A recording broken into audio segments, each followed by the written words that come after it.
Domenica 12 gennaio, battesimo del Signore.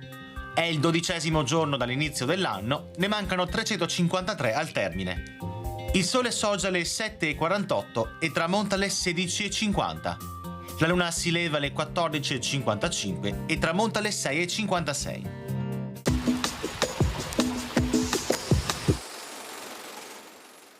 Durante un ricevimento familiare, Francesca Grimani, giovane nuora del doge Alvise Mocenigo, essendosi incautamente avvicinata ad un caminetto acceso, le si incendiano le lunghe gonne e, malgrado gli sforzi dei parenti, resta tanto ustionata che muore tra atroci dolori. La sventurata aveva solo 20 anni.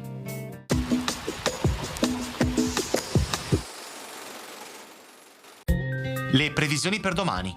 Cielo sereno o dal più localmente poco nuvoloso dal pomeriggio. Riguardo alle temperature, attese e contenute variazioni di carattere locale, tra cui per le massime prevalgono lievi diminuzioni in pianura e aumenti in montagna.